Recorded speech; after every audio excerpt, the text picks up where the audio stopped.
ఏమంటే కీర్తనల గ్రంథం 36వ అధ్యాయం మొదటి వచనాన్ని మనం చూద్దాం. భక్తిహీనుల హృదయంలో అతిక్రమము దేవోక్తి వలె పలుకుచున్నది. వాని దృష్టి ఎదుట దేవుని భయము బొత్తిగా లేదు. చాలు. భక్తిహీనుల హృదయములో ఏమంటే అతిక్రమము దేవోక్తి వలె పలుకుచున్నది. భక్తిహీనులు వారి హృదయంలో అతిక్రమం అనగా పాపం, దేవునికి భిన్నమైన మాట, అది దేవుని మాట వలె పలుకుతుందట. ఎవరి హృదయాలలో? భక్తిహీనుల హృదయాలలో. అతిక్రమము అనగా పాపపు మాటలు, పాపపు సంగతులు, లోక సంగతులు దేవుని మాట వలె పలుకుతాయి. భక్తిహీనుల హృదయములో అతిక్రమము దేవోక్తి వలె పలుకుచున్నది.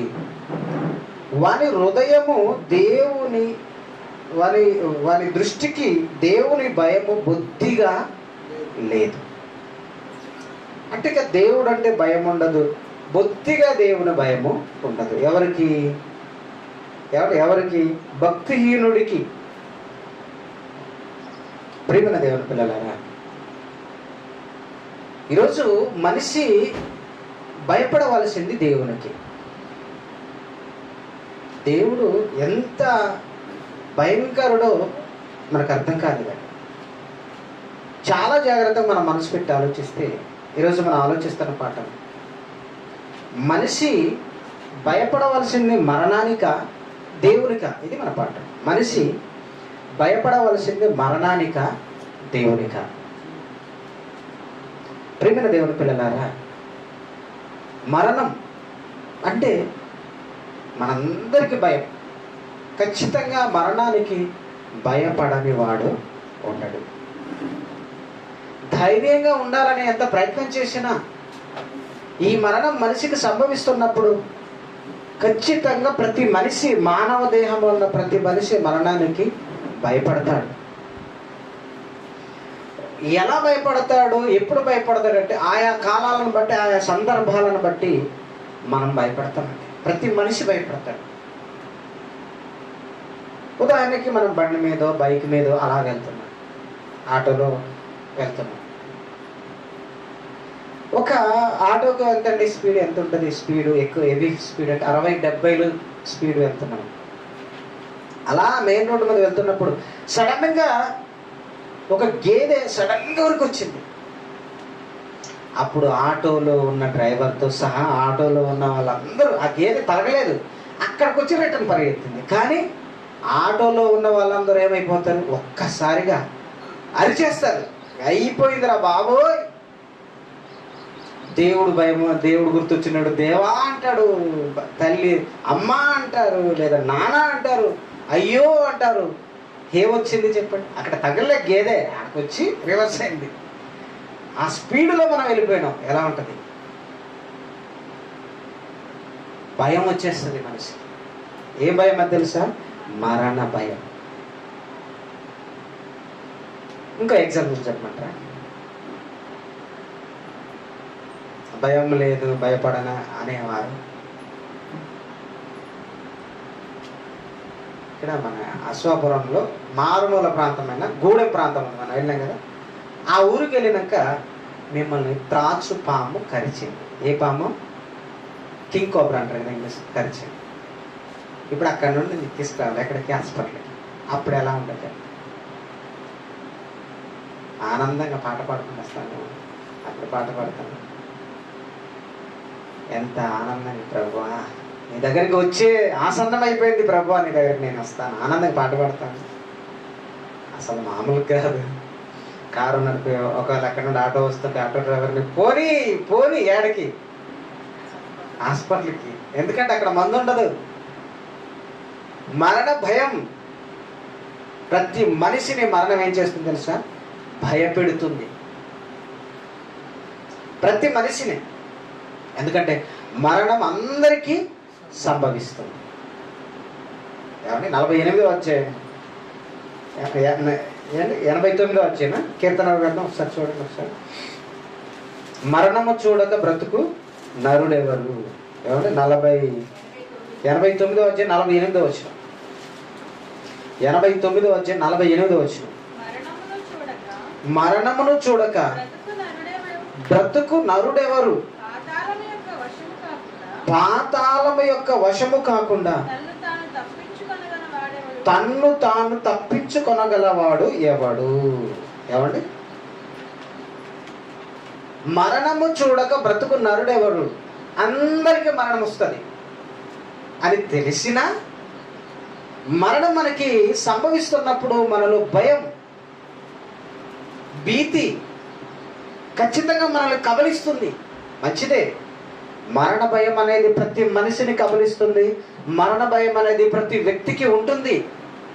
అది ఎవరైనా సరే, ఎవరో యేసుక్రీస్తు లాంటి వారు, అపోస్తుడైన పౌలు లాంటి వారు మరణానికి వాళ్ళు భయపడలేదు. ఎందుకంటే వారు ఎదుట ఉంచబడిన పందెమున వారు పరిగెత్తారు, బహుమానం పొందవలనని ఎదురు చూశారు. నీతిమంతులు, అపోస్తులు వాళ్ళు మరణించిన తర్వాత మాకు స్వర్గం లేదా నెమ్మది పొందే స్థలానికి మేము వెళ్తామని ధైర్యంగా ఉన్నారు. వారు భయపడలేదు. కానీ భూమి మీద ఉన్న ఈరోజు భూమి మీద ఉన్న ప్రతి మనిషి మరణానికి భయపడతారు. ప్రియమైన దేవుని పిల్లలారా, అలా భయపడుతున్న ప్రతి మనిషి మరణం కంటే ఎక్కువ భయపడవలసింది దేవునికి అన్న సంగతి మర్చిపోయాడు. మరణానికి భయపడిన మనము మరణం నుండి తప్పించుకోవడానికి ఎన్నో ప్రయత్నాలు చేస్తున్నాం, ఎన్నో ప్రణాళికలు సిద్ధం చేసినాం. మరణ భయం నుండి తప్పించబడాలని. కాబట్టి ఒక విషపురుగు అంటే మనకి భయం. ఆ విషపురుగు నుండి మనం తప్పించబడాలని మన ఇంటిని కట్టుకున్నాం, ఇంటి లోపల పడుకుంటున్నాం, ఇంటి చుట్టూ చాలా జాగ్రత్తలు వహిస్తున్నాం. పాము ఇంట్లోకి వస్తుందని రాకుండా తలుపులు అన్నీ వేసేసుకున్నాం. ఈ కిటికీల నుండి వస్తున్నది ఈ మధ్యకాలంలో మెస్ కొట్టేస్తున్నాం. ఏ మెస్సు? ఇనపది. కనుక ఒక విషపురుగు నుండి మనం ప్రాణహాని ఉంది అని అనుకుంటే వెంటనే జాగ్రత్త పడుతున్నాం. అలాగనే రోడ్డు మీద ప్రయాణం చేసేటప్పుడు ప్రాణహాని ఉందంటే నెమ్మదిగా వెళ్తున్నాం. అంటే మరణ భయం మనల్ని ఎదురవుతున్నప్పుడల్లా మనం జాగ్రత్త వహిస్తున్నామే. మరి దేవుని భయం, దేవుడు మరణం కంటే భయంకరుడు. మర్చిపోవద్దు, దేవుడు మరణం కంటే భయంకరుడు. మనిషి భయపడవలసింది మరణానికా దేవునికా అంటే మనం ఓటు వేయవలసింది మొదట దేవునికి. చదువుదామా లూకాసు 23వ అధ్యాయంలో ఒక అద్భుతమైన సంఘటన. ఏమండి మరణానికి చేరువైన ఒక వ్యక్తి మాట్లాడుతున్నమాట. ఏమంటే లూకాసు 23వ అధ్యాయం, దయచేసి బైబిల్ తీసి అందరూ చూడండి. లూకాసు 23వ అధ్యాయము ఏమంటే 40 వచనం నుండి మనం చదువు. 40 వచనం నుండి ఏమంటే 38 నుండి చదువుతూ బాగుంటుంది. సిలువలో ఉన్న దొంగ సంభాషణ. ఏమంటే యేసుక్రీస్తుతో పాటు సిలువ వేయబడిన ఏమంటే ఇద్దరు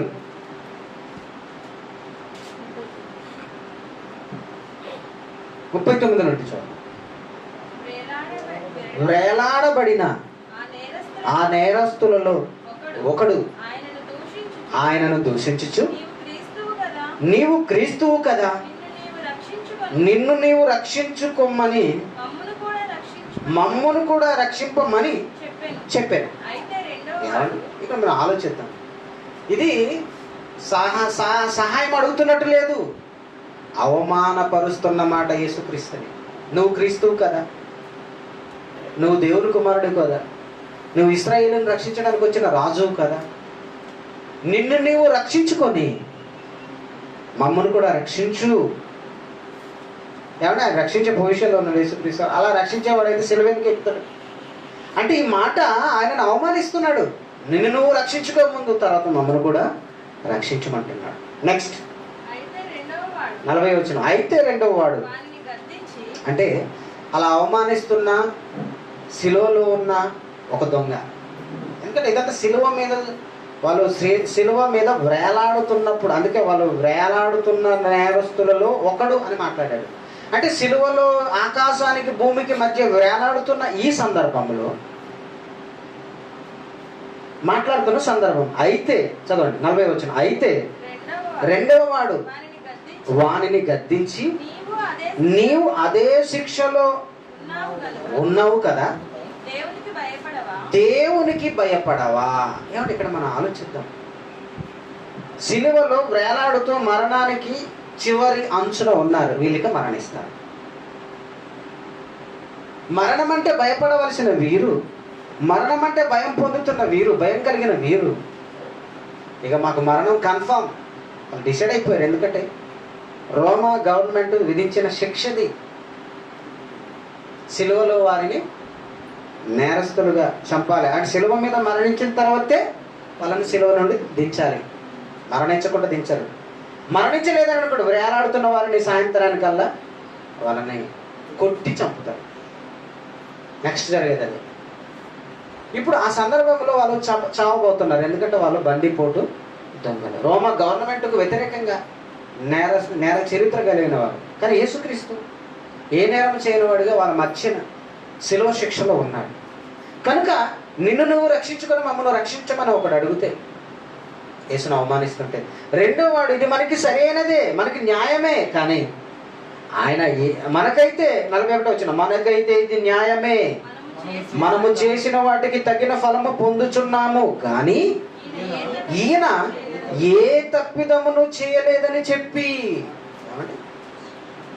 చివరికి ఎవరిస్తున్నారండి సాక్ష్యం? ఆయన ప్రక్కన ఆయనతో పాటు శిక్ష అనుభవిస్తున్న దొంగలు ఇస్తున్న సాక్ష్యం. బందిపోటు దొంగలు. ఏమండి ఆ ఇద్దరులో రెండో వారు మారి తర్వాత అంటాడు, నీ రాజ్యంతో వచ్చినప్పుడు నన్ను జ్ఞాపకము చేసుకుంటే యేసు నీవు నేడు నాతో కూడా పరదేశులో ఉండు అంటాడు కింద చదివితే. అంటే వెంటనే పశ్చాత్తాపం పొందాడు యేసుక్రీస్తు. ఇలాంటి వారి కోసం కదా వచ్చాడు యేసుక్రీస్తు. పశ్చాత్తాపం పొందిన వాడి కోసమే వచ్చాడు కాబట్టి సిలువలో ఉన్న ఆయనకి రక్షణ అనుగ్రహించాడు. మరణం తర్వాత వారు పరదేశకు వెళ్ళారు. ఇప్పుడు ఆయన దొంగ, ఇప్పుడు ఆయన దొంగ, ఇప్పుడు కాదు కదా, ఇప్పుడు నీతిమంతుడు, పరదేశంలో ఉన్న నీతిమంతుడు. కానీ మనం ఆయన ఊరికే దొంగ దొంగ దొంగ దొంగ. మీకు ఎగ్జాంపుల్ చెప్పమంటారా? మనకు కూడా ఒకప్పుడు దొంగలు, వ్యభిచారులు, తాగుబూతులు, లోకంలో ఇష్టానుసారంగా బ్రతికినవారు. ఉదాహరణకి మనమే తాగుబూతులం అనుకో. ఉదాహరణకి మనలో ఒకరు మారక ముందు ఎవరు? త్రాగుబోతు. ఇప్పుడు మారి సంఘంలోకి వచ్చాడు కదా, వచ్చిన ఆయన్ని మారి సంఘంలోకి వచ్చిన తర్వాత ప్రార్థన చేయాలనుకున్నాను నేను అనుకుని, ఇప్పుడు మన మధ్యన ఉన్న త్రాగుబోతు అయిన పలానా అన్న వచ్చి ప్రార్థన చేస్తాను అన్నాను అనుకో. అప్పుడు ఏమనుకుంటాడు? మారాను కదన్నా, మళ్ళీ త్రాగుబోతుంది అంటాం మనం. ఇప్పుడు పలానా వ్యభిచారం చేసి మారి వచ్చిన స్త్రీ ఇప్పుడు వచ్చి ప్రార్థన చేస్తుంది అన్నమాట. ఎలా ఉంటుంది? చేశాను నేను, మారాను కదా బాప్టిజం తర్వాత, మళ్ళా ఏంది ఈ కొటేషన్స్ అనుకుంటాను. ఇది మీకు అర్థమవుతే ఈ దొంగ కూడా శిలువలో ఉన్నప్పుడే దొంగ, తర్వాత మారిన పరిశుద్ధుడు. అంటే మరి ఇక్కడ ఎందుకు అలా రాయబడింది అంటే అక్కడ వరకే, తర్వాత ఆయన పరిశుద్ధుడు. అక్కడ ఆ సందర్భం మనకు అర్థం కావాలి కదా. ఆయన ఏ స్థితిలో నుండి ఏమన్నా శిలువలోకి వచ్చాడు, పరిశుద్ధుడైతే శిలువనికి ఎక్కుతాడు. కనుక అప్పుడు దొంగ, శిలువలో ఉన్నప్పుడు దొంగ, తర్వాత పరిశుద్ధుడే. ఓకే, ఈ క్లారిటీ మనకుంటాం. ఇప్పుడు ఆయన మాట్లాడుతున్న మాట ఒక ఆశ్చర్యానికి గురి చేసి 40 వచనం. అయితే రెండవ వాడు వానిని గద్దించి, నీవు ఇదే శిక్షా విధిలో ఉన్నావు గనుక నీవు దేవునికి భయపడవా? ఈ మాట అండి మనల్ని ఆలోచింపజేస్తుంది. ఏమండి, మరణానికి వెళ్ళిపోతున్న దొంగ ఇంకా భయం దేనికి ఎందుకండి? మరణం అంటేనే మనకి భయం. అలాంటి మరణం తథ్యమే ఆయనకి. అలాంటప్పుడు దేవునికి భయపడవా అంటున్నాడంటే మరణం కంటే భయపడవలసిన మరో వ్యక్తి ఉన్నాడు, ఆయనే దేవుడు. అర్థమైందా? మరణం కంటే భయంకరుడు దేవుడు. మరణం కంటే భయపడవలసిన ప్రపంచంలో ఒక వ్యక్తి ఉన్నాడంటే ఆయన ఎవరు? దేవుడు. ఎందుకంటే మరణము తర్వాత మనకి మరణం సంభవిస్తే మనల్ని భయపెట్టేవారు ఎవరండి? చచ్చిపోయేవాడికి కంటే భయం. రేపు చచ్చిపోతామని డాక్టర్ గారు అంటే, ఇప్పుడు మన పగవాడు మన దగ్గరకు వచ్చి నేను చంపేస్తా అంటే మనం అంటాం పక్క నవ్వేస్తా ఉంటాం. వాడు అనుకుంటాడు, ఏరా నేను చంపుతాను, ఎందుకురా భయపడావంటే, నువ్వు చంపేది ఏముందిరా బాబు, నేను ఆల్రెడీ కమిట్ అయిపోయాను. దేనికి? మరణానికి. ఎందుకంటే రేపు చచ్చిపోతావు అన్నాడు డాక్టర్, లేదా నన్ను రేపు ఉరి తీస్తానన్నారు, ఉరి శిక్ష పడ్డ ఖైదీని నేను చంపేస్తానన్నాను అనుకో, వాడు నవ్వుకుంటా ఉంటాడు. అంటే మరణము మనకి వస్తుందంటే, మరణానికి మనం వెళ్ళిపోతున్నామంటే ఇక దేని మీద ఆశలు పెట్టుకోము. ఇది ఎవరికి భయపడం కూడా, అసలు భయపడం. ఎందుకంటే మరణమే మనల్ని ఎక్కువ భయానికి గురి చేస్తుంది. మరణమిగా మనకి వచ్చేస్తుంది అన్నప్పుడు ఎవరికి భయపడం. కానీ ఈయన అంటున్నమాట చూడండి, ఈయన అంటున్నమాట మనల్ని ఆలోచింపజేస్తుంది. మరణానికి చేరువై మరణము శిక్షలో ఉన్న వీడైన ఈ రెండవ వాడు ఏమంటున్నాడు, మనకి ఇది సరి అయినదే, ఇది న్యాయమే, కానీ ఆయనకు అన్యాయం జరిగిందని చెప్తూ, అయితే రెండవ వాడు వారిని గద్దించి, నీవు ఇదే శిక్షలో ఉన్నావు గనుక దేవునికి భయపడవా. అంటే శిక్షలో ఉన్నవాడు కూడా దేవునికి భయపడాలి అని ఒక మంచి సందేశాన్ని ఇస్తున్నాడు. అంటే మరణానికి వెళ్ళేవాడు కూడా దేవునికి భయపడాలి. ఎస్, మరణానికి వెళ్ళేవాడే భయపడవలసింది ఎవరికి తెలుసా? దేవునికి.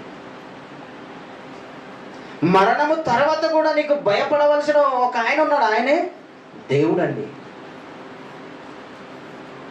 ఎందుకో తెలుసా? నిన్ను పాతాళములో, ఆరని అగ్నిగుండములో నీ ఇష్టానుసారంగా దేవునికి ఇష్టం లేకుండా బ్రతికితే కాల్చేది, నిన్ను పాతాళాన్ని పంపించేది ఎవరో తెలుసా? దేవుడే. ఆయనకు నువ్వు భయపడాలి.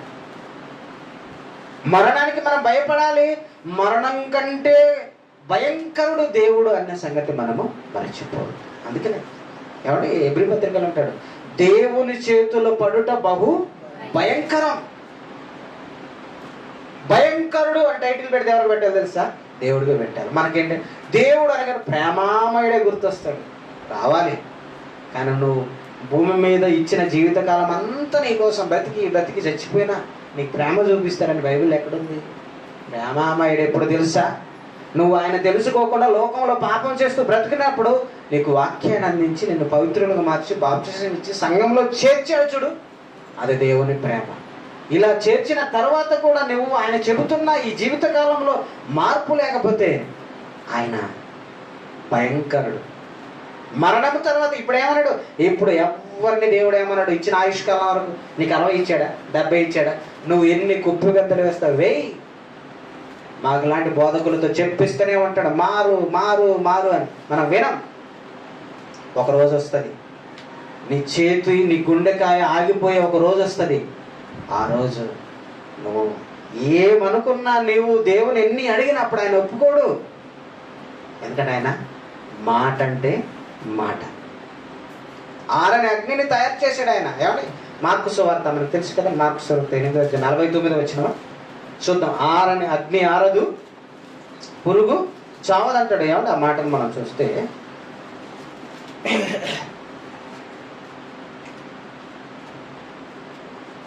మార్కు సువార్త ఎన్నో అధ్యాయం? 10వ అధ్యాయము 28వ వచనం. Very good, thank you. Mark సువార్త 10వ అధ్యాయము 28 చదవండి.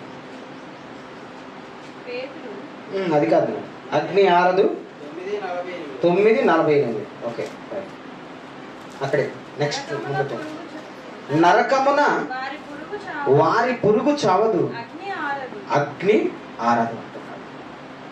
నరకమున వారి పురుగు చావదు. దేవుడికి ఎందుకు మనిషి భయపడాలంటే, నరకమున నువ్వు చావవు, నిన్ను కాల్చుతున్న అగ్ని ఆరదు. నరకానికి మనం వెళ్ళిపోతే, ఆరని అగ్నిలో మనం పడిపోతే మనము చావం. మనకి చావు రాదు. చావు రావాలని కోరుకుంటాం, చావు రాదు. కనుక నరకములో నీకు చావు లేకుండా నిన్ను కాల్చుతున్న వాడికి కదా నువ్వు భయపడాలి, మనం భయపడాలి. ఈ లోకంలో మరణం ఏముందండి? ఈ లోకంలో మరణము మనకి ఎవరైనా చంపినా చంపకపోయినా మరణం వస్తుందా రాదా? మరణము చూడక బ్రతుకు నరుడు ఎవడన్నాడు. మరణం అందరికీ వస్తుందండి, మరణం అందరికీ వస్తుంది. కనుక మరణం అనేది ఈ భూమి మీద ప్రతి మనిషికి వస్తుంది. కానీ మరణము తర్వాత జరిగేదేంటి? ఆ అగ్నిగుండములో నువ్వు పడకుండా ఉండడానికే, ఆ అగ్నిగుండానికి వెళ్లకుండా ఉండడానికే ఆ దేవునికి మనం భయపడాలి. ప్రియమైన దేవుని పిల్లలారా, అగ్ని ఆరని అగ్ని ఉంది. ఆ ఆరని అగ్నిలో నీ ఆత్మ కాలాలే తప్ప నీకు మరణం అనేది ఏమంటే ఆ రెండవ మరణం అనేది అయిపోదు. అందుకే అంటున్నాడు ఈ మాట. ఎంత మంచి మాట అండి అది. మరలా చదవండి. నరకమున వారి పురుగు చావదు, అగ్ని ఆరదు. అన్లిమిట్, నిత్యము కాలిపోవాలి. మరి నిత్యము శిక్షలోకి వెళ్ళిపోయి ఆ శిక్షకి పోకుండా ఉండడానికి మనము భయపడవలసింది ఎవరికి తెలుసా? దేవునికి. ప్రియమైన దేవుని పిల్లలారా, ఈ లోకము తీరు, ఈ లోకము వాళ్ళు మాట్లాడే మాటలు కొన్ని మనం వింటే, దేవుడు ఆది అందు జీవవృక్ష ఫలాలు పెట్టిన తర్వాత అవ్వ ఆదంతో చెప్పిన మాట ఏంటంటే, మీరు ఈ తోట మధ్యలో ఉన్న అన్ని చెట్ల ఫలాలు తినొచ్చు, కానీ మధ్యలో ఒక చెట్టు ఉంది, ఆ చెట్టు పండు మాత్రం మీరు తినొద్దు. దినమున నిశ్చయముగా ఏమన్నాడు? చచ్చేదారన్నారు. ఒకసారి మాట చూద్దాం. ఏమండి? ఆదికాండము 2వ అధ్యాయము చూడాలి. ఆదికాండము 2వ అధ్యాయంలో 17వ వచనం అనుకుంటాం. ఆదికాండము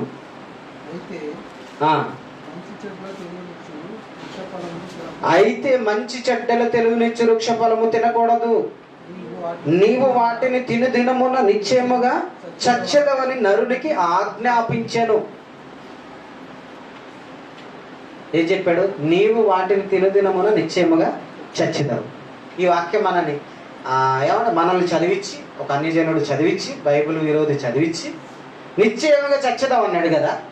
ఇప్పుడు అవ్వాదం చచ్చారా లేదా అని అడిగాడు. మనం ఏం చెప్తాం సమాధానం? చచ్చారండి, ఆత్మీయంగా చచ్చారు, అప్పటి నుండి మరణం అనేది వచ్చింది. రైట్. వాడికి అర్థం కాదుగా, వాడికి ఆత్మీయ జ్ఞానం అర్థం కాదు. ఇప్పుడు బైబిల్ అర్థం కావాలంటే, బైబిల్ అర్థం చేసుకోవాలంటే, బైబిల్లోని ఆత్మీయ జ్ఞానం అర్థం కావాలంటే ఆత్మను పొందిన మనకి ఎక్కువ అర్థమవుతుంది. అన్ని జనులకి అర్థమైనట్టు అర్థం కానట్టే ఉంటుంది. ఇప్పుడు దేవుడు ఏమన్నాడు? మీరు ఈ పండు తినదినమున నిశ్చయముగా చచ్చేదారు. ఈ మాట రైటా రాంగా? రైట్. మరి ఎలా చచ్చారు? అప్పుడు మరణం అనేది వాళ్ళకి వచ్చింది. అప్పుడు నుండే కదా మరణ దినం అనేది వాళ్ళకి ఆసనమైంది. అప్పుడే మరణించలేదు, కానీ మరణం అనేది వాళ్ళ దేహంలో స్టార్ట్ అయింది, కానీ వెంటనే వాళ్ళు చనిపోలేదు. కానీ క్రొత్త నిబంధనలో ఒక మాట దాన్ని రూఢిపరుస్తుంది. ఎఫెసీయులకు రాసిన పత్రిక 2వ అధ్యాయం 1వ వచనాన్ని ఒకసారి మనం చూస్తే, ఎఫెసీయులకు రాసిన పత్రిక 2వ అధ్యాయం 1వ వచనంలో ఈ మాటను మనం చూద్దాం. ఏమండి? ఎఫెసీయులకు రాసిన పత్రిక, మీ అపరాధముల చేతను పాపముల చేతను మీరు చచ్చిన వారై ఉండగా. చాలు, ఇక్కడ కూడా చచ్చిపోయామంట. మన గురించే చెప్తున్నాడు. మీ అపరాధముల చేతను పాపముల చేతను బ్రతికిన వారని ఉందా? అక్కడ ఏమనుంది? చచ్చిన వారై ఉండగా. అంటే ఎలా చచ్చిపోయాం మనం? అపవాదములు కూడా ఎలా చచ్చిపోయారు? పాపం చేశారు కదా. దేవుడు తినొద్దన్న పండు తిన్నారా లేదా? తిని వాళ్ళు పాపము ద్వారా చచ్చిపోయారు. ఇక్కడ మనం కూడా అదే చెప్తున్నాడు. మీ అపరాధముల చేతను పాపముల చేతను చచ్చిన వారు. అంటే పాపము చేసిన ప్రతి ఒక్కడు చనిపోయాడు. పాపము చేసిన ప్రతి ఒక్కడు చనిపోతున్నాడు. కానీ భూమి మీద బ్రతికే ఉన్నాడా లేదా? చచ్చిపోయాడా? చచ్చి ఉన్నాడా? ఇది కూడా ఆలోచిద్దాం. పాపం చేసి మనం చచ్చిపోయామా? చచ్చి ఉన్నామా? చచ్చిపోయారంటే తీసుకెళ్ళి కాల్చేయాలి. కానీ ఎక్కడ ఉన్నామంటే మనం చచ్చి ఉన్నాం. లోకంలో చనిపోయిన వ్యక్తిని ఏమంటారు? అంటే ఆత్మ వెళ్ళిపోయిన వ్యక్తిని ఏమంటారు? చనిపోయాడు. ఇక్కడ లేడు. కానీ పాపం చేసిన మాత్రం చచ్చి ఇక్కడే ఉన్నాడు. ఇది గొప్ప భాగ్యమే. ఇక్కడ ఉన్నప్పుడు మరలా నిత్య జీవాన్ని దేవుడు అనుగ్రహించి మన పాపాలు క్షమించి ఉజ్జీవమును మరలా మనకి ఇచ్చాడు. ఇప్పుడు అపవాదములు పండు తినుదినమున చచ్చారంటే పాపం చేసి చచ్చిపోయారు. అంటే పాపం చేస్తే కూడా మరణమా? అది వాడికి ఏం అర్థమైంది? బైబిల్ తినేవాడికి ఏం అర్థమైందండి? మనకు ఎదురయ్యే ప్రశ్నలండి ఇవి.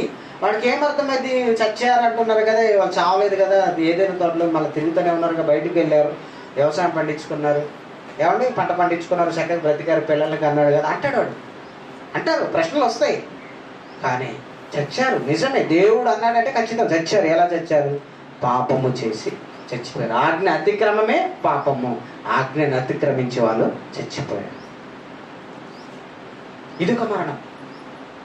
కానీ భూమి మీద ఉన్న ఈ మానవ దేహాన్ని విడిచిపెట్టి వెళుతున్న మరణం ఉందే, అది శరీరానికి వచ్చే మరణం. ఈ శరీరాన్ని ఎడబాస్తున్నది, అది శరీరపు ఎడబాటు అంటారు. అది ఆత్మ దేహాన్ని విడిచిపెట్టి వేరైపోతున్నది. ఆ మరణానికి మనం భయపడుతున్నాం, కానీ ఆత్మను దేహమును నరకములో పెట్టి ఏమండి చంపే ఆయనకి మనము భయపడడం లేదు. ఏమండి 10వ అధ్యాయం కానీ మత్తయి సువార్త 10వ అధ్యాయము 28వ వచనం.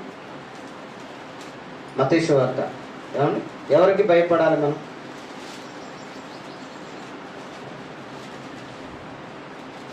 10వ అధ్యాయం 28వ వచనం.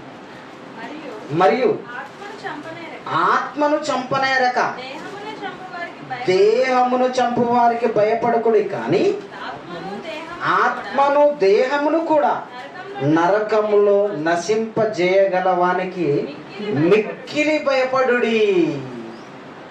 దేవుడు అన్నది ఏంటి? ఆత్మను చంపనేరక దేహమును చంపువారికి మీరు భయపడద్దు. మీరు భయపడవలసింది యేసుక్రీస్తు మాట అండి ఇది. మీరు భయపడవలసింది ఆత్మను దేహమును నరకములో వేయగలవానికి మిక్కిలి భయపడండి. ఆ దొంగ శిలువలో ఆ రోజు శిక్షను అనుభవిస్తున్నా, శిలువ మీద దొంగగా శిక్ష అనుభవిస్తున్నా, అతను మాట్లాడిన మాట అదే. మనకి ఇది న్యాయమే, మనకి శిక్ష తగినమే, కానీ నువ్వు దేవునికి భయపడవా అంటే దేవునికి భయపడాలంటే అవునండి, మనిషి భయపడవలసింది దేవునికి. ఎందుకంటే ఆరనే అగ్నిలో నిన్ను కాల్చేది ఆయనే. ఎవరు చూసి వచ్చారండి? ఆరనే అగ్ని ఎక్కడుందండి, ఎవరికి తెలుసండి అని ఈ లోకం మాట్లాడుతుంది. దేవుడు ఆధారాలు లేకుండా ఏది చెప్పడు. అందుకని ఆధారాలు కలిగిన పుస్తకం బైబిల్ అండి. మన చేతిలో ఉన్న బైబిల్. దేవుడు నిరాధారంగా ఏది చెప్పడు. ఆరనే అగ్నిని కూడా దేవుడు చూపించాడు. ఆరనే అగ్నిలో ఆత్మ కాలుతున్న ఆ ఆత్మ ఏమండి అగ్ని ఆరదు, ఆత్మ చావదన్న దానిని దేవుడు చూపించాడండి. పాత నిబంధనలు చూపించాడు. చూద్దామా మరి, చూద్దామా. బైబిల్లో ఉందండి, ఎంత గొప్పదంటే బైబిల్. ప్రతి ప్రశ్నకు సమాధానం బైబిలే. ఎక్కడో బయటికి వెళ్ళాల్సిన అవసరం లేదు. ఏమంటే దేవుడు కాలుస్తున్న అగ్ని ఎక్కడో బయటికి వెళ్ళాల్సిన అవసరం లేదు. దేవుడు ఆ బైబిల్లో చెప్పేశాడు.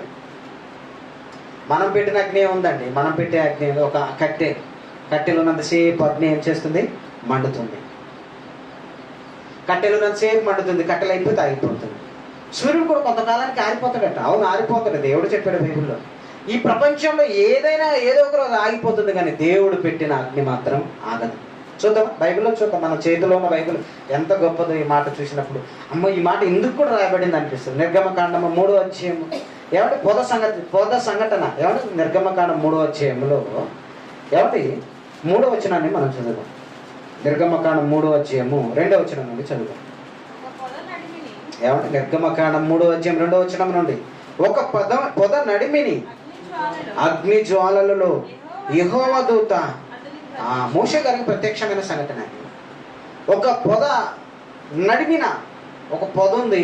ఆయన గొర్రెలు కాయడానికి పర్వతంకి వెళ్ళాడు. ఆ పర్వతంలో ఒక పొద, ఆ పొద నడిమిన ఏమంటున్నాడు? ఆ పొద నడిమిన అగ్ని జ్వాలలలో యెహోవా దూత ప్రత్యక్షమాయను. అక్కడ ఆయనకి ఏం కనపడిందంటే, అతడు చూచినప్పుడు అగ్ని వలన పొద మండుచుండెను. ఏమన్నా ఏం జరుగుతుంది ఇక్కడ? అగ్ని వలన పొద మండుతుంది. రెండవది కాని పొద. ఇది ఎంత? ఇది ఏ అగ్ని? ఏమంటే ఒక అగ్ని మండాలంటే మీరు ఆలోచించండి. మన దగ్గర ఒక పొయ్యి కానీ అగ్ని కానీ ఏది మండాలన్నా పెట్రోల్ లేదా డీజిల్ లేదా ఏమంటే చమురు ఇంకా కట్టెలు ఏదైనా మెటీరియల్, భౌతికమైన మెటీరియల్ ఉండాలి.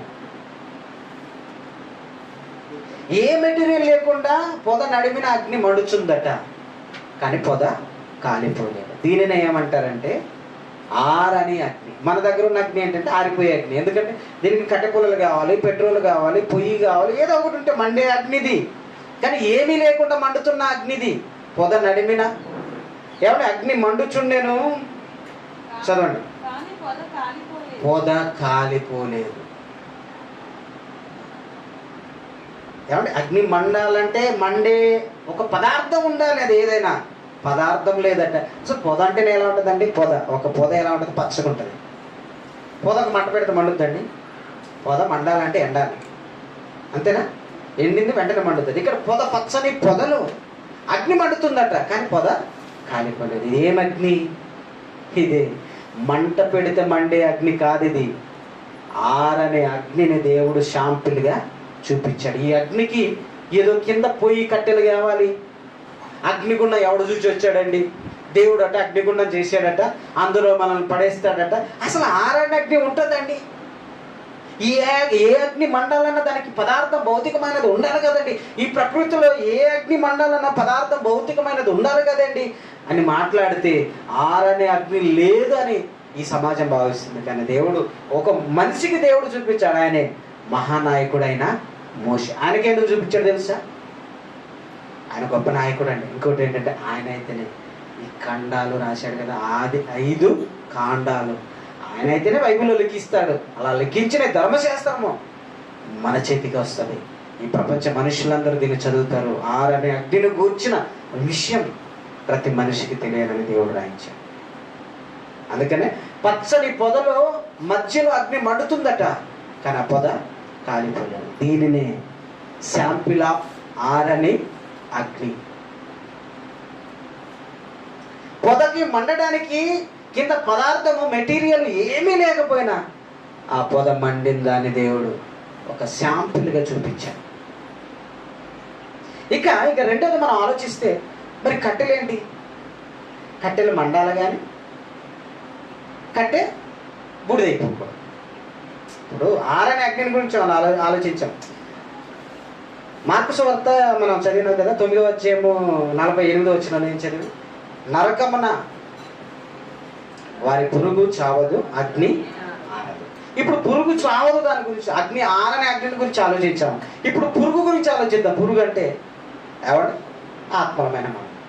ఇప్పుడు ఏ ఒక పదార్థము మండుతేనే మంట వస్తుంది అన్న ఈ మనిషి ఆలోచనను శూన్యపరిచింది ఈ రెఫరెన్స్. రెండవది, పదార్థము మంటలో ఉన్న ఆ పదార్థము కాలిపోదు. ఎందుకంటే కాలిపోకుండా కాలాలి. కాలిపోదు అంటే అయిపోదు, కానీ మంటలో కాలుతూనే ఉంటుంది. అలాంటిది ఏమి చూస్తే, మంటల్లో కూడా కాలుతున్న ఆ దేహాలు పాడవకుండా, దేహాలు కాలిపోకుండా, బూడిదే కాకుండా మరో సంఘటన కూడా దేవుడు జరిగించాడు. అదే దానియేలు గ్రంథంలో చూడండి ఒకసారి. ఆ సందర్భంలో ఏమంటే మంటల్లో నడుస్తున్నారు వాళ్ళు. అగ్ని గంధకంలో పడవేయబడ్డాడు అతను. అగ్ని గంధకంలో పడవేయబడిన షడ్రకు, మెషకు, అబెద్నెగో. ఏమంటే 2వ అధ్యాయం దానియేలు గ్రంథం చూద్దాం. 4వ అధ్యాయము దానియేలు గ్రంథము. ఆ సందర్భం కరెక్ట్గా సందర్భం చూడండి. వాళ్ళు అగ్నిలో పడవేయబడిన తర్వాత సందర్భం చాలా దానియేలు గ్రంథము. ఏమండి 4వ అధ్యాయము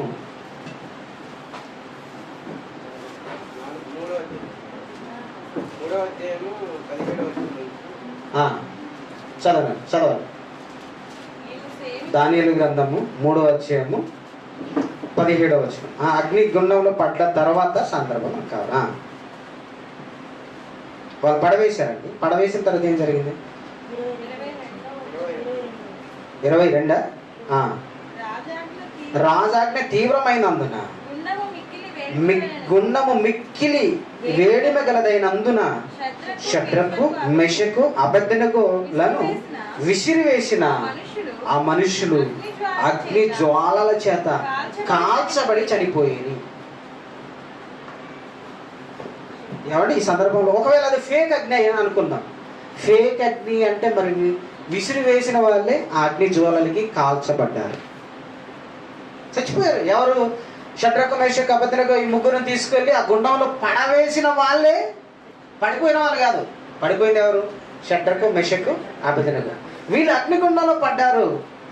పడవేయడానికి వచ్చిన వాళ్ళు అగ్ని వేడికి కాలి చచ్చిపోయారు. అంటే ఎంత వేడిది! భయంకరమైన వేడి. ఏదో మేము అగ్నిలో నడిచామంటే ఒక 4 ఏమంటే మనం చూస్తుంటాం కదా, 4 ఏంటది ఏంటది వాటిని ఏమంటారు, బొగ్గులు అలా పెట్టి పరిగెత్తి అమ్మాయి నేను నడిచా. అలాంటిది కాదు ఇది. అంతే కదండి మనం చూస్తుంటాం. అగ్నిలో నడిచామంటే నేను చిన్నప్పుడు అనుకున్నా అగ్నిలో నడిచారంటే అందులో తిరిగి వచ్చారేమో షడ్రకు, మెషకు లాగా అనుకున్నాను. ఒకసారి చూస్తే ఏం లేదు. ఒక ఏడుపు వేయడం, పరిగెత్తుకొని అలా అలా వెళ్ళిపోవడం. దానికి అర్థం ఏంటి? నేను అగ్ని దాటుకుంటూ వచ్చాను. అలా కదా, పెద్ద మంట మండుతుంటే అందులోనే తిరగాలి నువ్వు. అప్పుడు నువ్వు బతికి బట్ట కట్టి వస్తే అప్పుడు వినాలి, అప్పుడు నువ్వు అగ్ని దాటినట్టు, అంతే కదా. అది అగ్నిగుండం. ఇది తీసుకువెళ్ళిన వాళ్ళు, అందులో పడవేసిన వాళ్ళు ఏమైపోయారట? ఎవడ మాట చూడండి మరొకసారి. రాజాజ్ఞ తీవ్రమైనందున గుండము మిక్కిలి వేడిమి గలదైనందున షడ్రకు మెషకు అబేద్నెగోలను విసిరివేసిన ఆ మనుషులు అగ్ని జ్వాలల చేత కాల్చబడి చనిపోయేది. మరి ఇంతకీ విసిరివేసిన వాళ్ళే అగ్ని జ్వాలలకి కాల్చబడి చనిపోతే, ఇంతకు విసిరివేయబడ్డ వాళ్ళు, అగ్ని గుండంలో పడవేయబడిన వాళ్ళు, వాళ్ళ సంగతి ఏంటి? షడ్రకు మెషకు అబేద్నెగోను విసిరివేసిన ఆ మనుషులు అగ్ని చేత కాల్చి చనిపోయి. 23 షడ్రకు మెషకు అబేద్నెగోను ఆ ముగ్గురు మనుషులు బంధించబడిన వారు వేడిమి గల మండుచున్న అగ్ని గుండంలో పడగా రాజగు నెబుకద్నెజరు ఆశ్చర్యపడి తీవ్రముగా లేచి, మేము ముగ్గురు మనుషులను బంధించి అగ్నిలో వేసితిమి కదా అని తన మంత్రులను అడిగాను. ఇక్కడ జరుగుతున్న సంఘటన ఏంటంటే, ముగ్గురును పడేస్తే ఆయనకు నలుగురు కనిపిస్తున్నారు, వాళ్ళు మళ్ళీ కాలిపోవట్లేదు, వాళ్ళు మళ్ళీ దేవదూతల వలె తిరుగుతున్నారు అంటాడు ఆయన. 25 వచ్చిన, అందుకు రాజు, నేను నలుగురు మనుషులను బంధకములు లేక అగ్నిలో సంచరించుట చూచుచున్నాను, వారికి ఏ హానియు ఏమీ కలగలేదు. 4వ వాని రూపము దేవతల రూపములో పోలినదని వారికి ప్రత్యుత్తరం ఇచ్చిన. పడవేసి చూస్తున్న రాజుకు కనిపించింది, ముగ్గురు పడేసిన నలుగురు కనిపిస్తున్నారు. నలుగురు కూడా వాళ్ళకి ఏ హాని కలగకుండా అగ్ని లోపల తిరుగుతున్నారు. అందులో 4వ వాడిది దేవతల రూపము. ఇది నిజమేనని పక్కన అడుగుతున్నాడు. ఎందుకంటే అంతే కదండి, ముగ్గురు పడేస్తే నలుగురు అయ్యారు. నలుగురు కూడా మళ్ళీ అక్కడ పడవేసిన తర్వాత ఏం జరుగుతుంది? పడవేసిన తర్వాత మనం అప్పుడప్పుడు చూస్తాం కదండి, భర్త తిట్టాడని, భార్య ఏదో అన్నదని కొంతమంది ఏం చేసుకుంటారు, పైన కిరోసిన్ పోసుకొని అగిపెట్టే ముట్టించినప్పుడు మండుతున్నప్పుడు వాళ్ళు ఏమంటారు?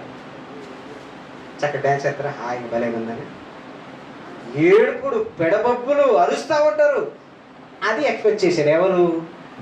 నెబుకద్నెజరు. అంతే కదా, అగ్నిగుండంలో పడేస్తే అదే జరుగుతుంది. కానీ ఇక్కడ ఏంటంటే వాళ్ళకి ఏం కాకుండా వాళ్ళు తిరుగుతున్నారు, చక్కగా తిరుగుతున్నారు. ఆశ్చర్యం వేసింది, నా కళ్ళు దెబ్బతిన్నా ఏంటంటే పక్కన మంత్రిని అడిగాడు. మంత్రి కూడా ఏం చెప్పాడు? అదే చెప్పాడు. వెంటనే బయట తీయచండి అన్నాడు. అంతే. అంటే అగ్నిగుండములో పడవేసిన, ఇక్కడ మనం అర్థం చేసుకోవాల్సింది ఏంటంటే, అగ్నిగుండంలో పడవేసిన కాలిపోకుండా అగ్నిగుండంలో తిరుగుతున్నారు ఎవరు? షడ్రకు మెషకు అబేద్నెగో. ఇక్కడ రక్షించింది ఎవరు? దేవుడు. అగ్నిగుండంలో పడినా కాలిపోకుండా రక్షించగలడు దేవుడు. ఇదే మనం చూసినాం. కానీ అగ్నిగుండంలోని ఆత్మ కాలుతున్నా అయిపోకుండా ఉండేది కూడా దేవుడు. పాతాళానికి వెళితే ఈ అగ్నిగుండంలో రక్షించిన దేవుడు, మరి నిజమైన పాతాళ గుండంలో పడిపోయిన ఆత్మ కాలిపోయి బూడిదైపోకుండా, అది బూడిద కాకుండా కాపాడేది కూడా ఎవరు? దేవుడే. కాకపోతే ఇక్కడ మంటలు బాధ ఇవ్వలేదు, అక్కడ ఇస్తారు. అంటే దేవుడు ఏదైనా చేయగలడా? ఏదైనా చేయగలడు. మరి ఆయనకు భయపడవలసిన మనిషి మరణానికి ఎందుకు భయపడుతున్నాడు అంటే, మనకి కనీసం ఆ శిలువ మీద ఉన్న యేసుతో పాటు శిలువ వేయబడిన అప్పటికి దొంగగా ఉన్నకున్న జ్ఞానం కూడా ఈరోజు మనిషికి లేదనే చెప్పాలి. ఈ ప్రపంచమంతా భయపడవలసింది ఆత్మను దేహమును నరకములో పెట్టగలవానికి మిక్కిలి భయపడవలసింది పోయి మనం భయపడుతుంది ఎవరికి తెలుసా? మరణానికి భయపడుతున్నాం. అసలు మరణానికి భయపడవలసిన అవసరత లేదు. ప్రియమైన దేవుని పిల్లలారా, ఆలోచించండి. మరణానికి మనం భయపడవలసిన అవసరత లేదు, కానీ మనం భయపడుతున్నాం. భయపడవలసింది దేవుని కోపానికి భయపడాలి మనిషి, కానీ మనిషి భయపడుతుంది మరణానికి. మరణం ఎప్పుడైనా వస్తుందండి, మరణం ఎప్పుడైనా వస్తుంది. విషయం ఏంటంటే, మరణానికి భయపడుతున్నాడు మనిషి, దేవునికి భయపడడం లేదు. ఎవరు 111వ కీర్తన, 111వ కీర్తనలో ఒక మాటను మనం చూస్తే, 111వ కీర్తన 6వ వచనం. 111వ కీర్తన 6వ వచనం. ఆయన తన ప్రజలకు అన్యజనుల స్వాస్థ్యము అప్పగించి ఉన్నాడు. తన క్రియల 10వ వచనం యెహోవా యందలి భయము జ్ఞానమునకు మూలము. ఆయన శాసనములు అనుసరించి వారందరూ మంచి వివేకము గలవారు. యెహోవా యందలి భయము జ్ఞానమునకు మూలం. ఎవరైతే భూమి మీద మనం భయపడవలసింది దేవునికైనా భయపడతారు. ఎందుకంటే ఆత్మను దేహంలో నరకంలో పడవేసే దేవునికి భయపడవలసిన మనిషి ఈ భూమి మీద ఏదో మనిషి భయపెడుతుంటే భయపడుతున్నాడు.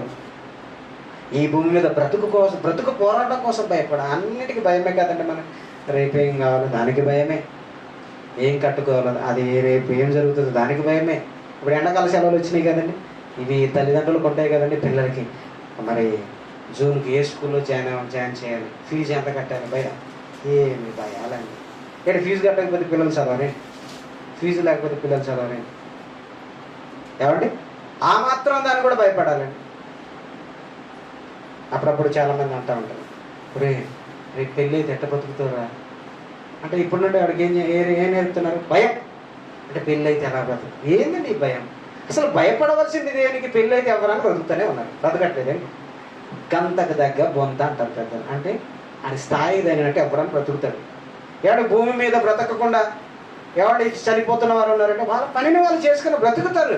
ఈ బ్రతుకు జీవనాన్ని ఎలాగైనా కొనసాగించవచ్చు. ధనవంతుడు బ్రతుకుతున్నాడు, పేదవాడు బ్రతుకుతున్నాడు. 3 పూటలు అంత అన్నం ఎద్దు చాలండి.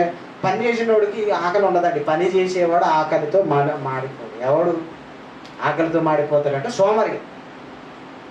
సోమరి మాడితాడు ఆకలితో. ఎందుకంటే వాడు ఏ పని చేయడుగా. ఏ పని చేయనోడికి ఏముంటుందండి? ఏముండదు. మొత్తం గిన్నెలో ఏముండదు, గిన్నెలన్నీ ఖాళీ. ఇల్లు కురుస్తుంది అనుకోండి, సోమరి పరిస్థితి. ఇల్లు కురుస్తుంది అనుకో, తాటాకిలు ఇల్లు అనుకోండి, కురుస్తుంది అనుకో ఏమనుకుంటాడు వాడు? రేపు పొద్దున ఎక్కి ఏమనుకోడాడు, మంచం ఆయన సరిగ్గా పడుకుంటాడు.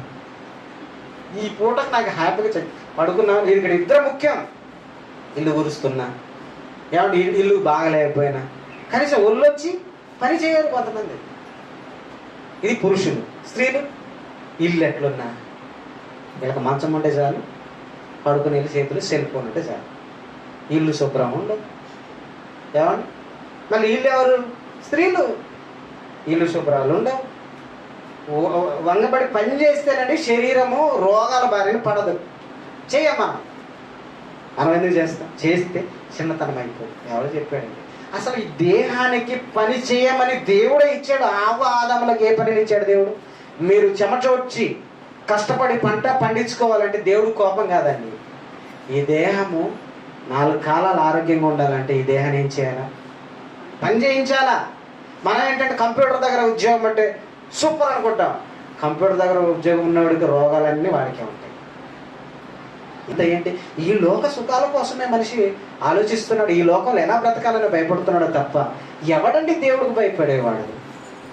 ఆత్మజ్ఞానం కలిగిన మనమే దేవునికి భయపడాలా, దేవుని సమాజానికి తెలియచేయాలి. ప్రియమైన దేవుని పిల్లలారా, ఎందుకంటే నీ ఆత్మను దేహంలో నరకంలో చంపగలవానికి మిక్కిలి భయపడండి అన్నాడు యేసుక్రీస్తు వారు. అన్నాడు మిక్కిలి భయపడండి. విషయం ఏంటంటే మనుషులు భయపడడం లేదు కానండి, దయ్యాలు భయపడతాయి దేవుడు అంటే. ఎవరు భయపడతారు? దయ్యాలు. యేసుక్రీస్తుని చూసి భయపడిపోతున్నాయి దయ్యాలు. మనం ఎవరికి భయపడతాము? దయ్యాలకు భయపడతాం. అది మనకు కనపడకపోయినా భయపడతాం. దయ్యానికంటే భయం గజ. ఆ దయ్యమే కనపడదు, దయ్యం కనపడదని దేవుడు చెప్పాడు. అయినా కానీ మనం ఏం చేస్తాం? దయ్యానికి భయపడతాం. కనపడని దానికి భయపడతాం. మరి కనిపించని దేవుడికి భయపడవా? దేవుడి మాటలకు మనం భయపడమా? ఆలోచించండి. మనం భయపడవలసింది దేవునికి, మరణానికి కాదు. పోనీ మరణానికి భయపడతావా? మరణానికి భయపడిన నీవు అంతకంటే ఎక్కువ భయపడవలసింది ఎవరికి తెలుసా? దేవుడికి. ఎందుకంటే 2వ మరణం చాలా ప్రమాదకరం. అదే పాతాళంలో వేయబడమే 2వ మరణం. అక్కడ ఏ మాత్రము ఏమంటే నువ్వు పాతాళానికి వెళ్ళిన తర్వాత అక్కడ ఏ మాత్రము నీ మీద కనికరము చూపని లోకం ఏదైనా ఉందంటే అదే పాతాళ లోకం. ఈ లోకంలో నువ్వు ఒకవేళ ప్రమాదంలో పడిపోయావు అనుకోండి, వెంటనే నిన్ను లేపడానికి వస్తారండి. ఏమనుకుంటున్నారు? ఏదో ఒక ఉపాయం వస్తుందండి. నువ్వు రోడ్డు మీద పడిపోయావండి, వెంటనే ఎవరో ఒకరు మనిషి వస్తారా, రారా, వచ్చి సహాయం చేస్తారా, చేయరా? చేయకపోయినా నీకు ఒక ఆలోచన ఉంటుంది. అక్కడ ఎవరు లేరండి, నీకు ఒక ఆలోచన ఉంటుంది. వెంటనే నేను హాస్పిటల్కి వెళ్ళాలి, ఇది ఇంత పెద్ద గాయమైంది, ప్రాణ ప్రమాదం ఉంది కాబట్టి నేను హాస్పిటల్కి వెళ్ళాలి ఆలోచన వస్తుంది. కానీ నువ్వు వెళుతున్న లోకంలో ఉపాయమైనను ఏ ఆలోచన అయినను ఏముండదు, మనిషికి రాదు. అక్కడ ఎవ్వరు నీ గోస పట్టించుకోరు. పాతాళానికి వెళ్ళిన తర్వాత, అగ్నిగుండంలో పడిపోయిన తర్వాత ఎవడి బాధ వాడది. ఎక్స్క్యూజ్ మీ సార్ అని అక్కడ ఎవరు అడగరు. నేను సార్ కెన్ హెల్ప్ యూ అంటారా? నీ హెల్ప్ నాకేం కావాలి, ముందు నా బాధ పోవాలి. ఏడుపును పళ్ళు కొరుకుట అక్కడ ఉండును. కనుక ఉపాయం ఉండదు, ఎవరి సహాయం రాదు. అలాంటి భయంకరమైన లోకానికి వెళ్ళకుండా ఉండాలంటే మనం భయపడవలసింది దేవుడికి కదా. రెండవ మరణం నుండి మనం తప్పింపబడాలంటే మనం భయపడవలసింది దేవునికి కదా. రెండవ మరణం ఎంత భయంకరమైన ప్రకటన గ్రంథంలో మనం చూసాం కదా. ఏమంటే రెండవ మరణం ఎంత భయంకరమైనది. ఆ రెండవ మరణం నుండి తప్పించబడాలి. ఏమండి ఒకసారి చూద్దాం. 20వ అధ్యాయం ప్రకటన గ్రంథం 14-15. మరణమును మృతుల లోకమును అగ్నిగుండములో పడవేయబడెను. ఈ అగ్నిగుండము రెండవ మరణం. ఈ అగ్నిగుండము రెండవ మరణం అంటే పాపముల చేత అపరాధముల చేత చచ్చిపోతే మనలను దేవుడు తీసుకొని వెళ్ళి రెండవ మరణమైన పాతాళములు పడవేస్తాడు. ఈ రెండవ మరణంలో పడవేస్తే ఏం జరుగుతుంది? భయంకరమైన ఏడుపులు, పెడబొబ్బులు. ఎవడు నేను రక్షించేవాడే ఉండడు. భయంకరమైన లోకం అది. ఆ లోకానికి వెళ్ళిపోతానేమోనని మనం భయపడిపోవాలి ఈ భూమి మీద ఉన్నప్పుడే. ఎందుకంటే ఎవరు పడవేయబడతారు? 20-15 వచనాలు, ఎవని పేరైనను జీవ గ్రంథమందు రాయబడినట్టు కనబడని ఎడల వాడు అగ్నిగుండములో పడవేయబడును. వాడు అగ్నిగుండములో పడవేయబడును. రెండో మరణం అంటే జీవ గ్రంథంలో నీ పేరు రాయబడకపోతే నువ్వు నేను పడిపోతాము. కనుక భూమి మీద ఉన్నప్పుడే ఏమంటే దేవునికి భయపడితే చాలండి. దేవుడికి భయపడితే చాలు. Simple logic. ఆ రోజు సిలువలో యేసు ప్రక్కన తనతో పాటు శిక్షలో ఉన్న దొంగ, ఆ రోజు దొంగగా ఉన్న అతను, నువ్వు దేవునికి భయపడవా అని చెప్పాడంటే ఆయన ఆ రోజు దేవునికి భయపడ్డాడు. కాబట్టి యేసును చూసి, దేవుని కుమారుడా, నీవు రాజ్యంతో వచ్చినప్పుడు నన్ను జ్ఞాపకం చేసుకో ప్లీజ్ అంటే, మరణానికి వెళ్ళిపోతున్న వ్యక్తి మరణం తర్వాత దేవుని రాజ్యంలో ప్రవేశించాలంటే నేను దేవునికి భయపడాలని ఎంత తెలివిగా ఆలోచించాడండి. దేవునికి భయపడిన వాడండి అన్నీ సెట్ అయిపోతాడు, అన్ని విషయాలు సెట్ అయిపోతాడు. దేవుడు భయం లేకనేనండి మనం కూడా మన బ్రతుకులు బాగు. అందరు భయం ఉంటుంది. ఏమంటే డ్యూటీకి వెళ్ళేవాడికి ఎవరు భయం ఉంటుంది? డ్యూటీకి వెళ్ళేవారికి ఎవరు? ఒక షాప్లో డ్యూటీకి వెళ్తున్నా, ఓనర్ అంటే నువ్వు ఆ రోజు సమయం ఒక 10 నిమిషాలు లేట్ అయ్యి మా ఓనర్ ఏమంటాడు వెళ్తున్నప్పుడు ఎదురుగా ఓనర్ కర్ర పట్టుకున్నాడు అనుకో, ఒకేసారి గుండె ఏమైంది, ఒకేసారి భయపడిపోతుంది. ఉద్యోగస్తులు వీళ్ళు డ్యూటీకి వెళ్ళేలోకి ఏమంటే టీచర్స్ అయితే ఎంఈఓ గారు రెడీగా గేటు దగ్గర ఉన్నాడు అనుకోండి, అలా బాస్ కదా ఎడ్యుకేషన్ డిపార్ట్మెంట్ రెడీగా ఉన్నాడు అనుకో, వాళ్ళకి ఎలా ఉంటుంది. డిఓ గారు వచ్చారు అనుకోండి, ఇంకా అయిపోయింది, నాకు బూస్టింగ్ ఆర్డర్ ఇచ్చాను, నాకు అయిపోయింది. ఉద్యోగం చేసేవాళ్ళు వాళ్ళ బాస్ అంటే భయం. ఏమండి ఇక వ్యాపారాలు చేసేవారు వీళ్ళకేం భయం తెలుసా? వ్యాపారం చేసినప్పుడు తెచ్చిన సరుకు అమ్ముడు పోకుండా, ఏమన్నా సంతల గురించి మనం మాట్లాడుతున్నాం, మనం సంతలకు వెళ్తున్నాం, సరుకు బాగా తెచ్చాము, 3 రోజులు వర్షం కొట్టింది, వీళ్ళకి ఎట్టుంటుంది? మనకు సరుకు ఉంటుంది, వాళ్ళకి ఎట్టుంటుంది తెలుసు లోపల.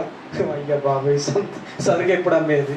వాళ్ళకి భయం. ఎందుకంటే పెట్టుబడి పెట్టి తెచ్చారు చాలా, అది అమ్ముడు పోతే ₹1 లాభం, లేకపోతే సరుకు అంతా పాడైపోయింది అనుకో, లాభం కాదు కదా. తెచ్చిన సరుకు మొత్తం అమ్ముడు పోతే తెచ్చిన పెట్టుబడి, వాళ్ళ భయం వాళ్ళకి. ఇంకే భయాలు? చాలా భయాలు ఉన్నాయి. ఇంతలోపు ఇవన్నీ జక్క వచ్చేసరికి ఇంతలోపు ఎందుకో గుండె కలుపుకుమంది హాస్పిటల్కి వెళ్ళి డాక్టర్ గారు ఇక 4 రోజులు అన్నాడు అనుకో, ఇంకెట్లా ఉంటుంది? ప్రియమైన దేవుని పిల్లల, భూమి మీద అన్ని భయాలు ఉన్నాయి మనకి. భయపడాల్సింది దేవుడికి కదా.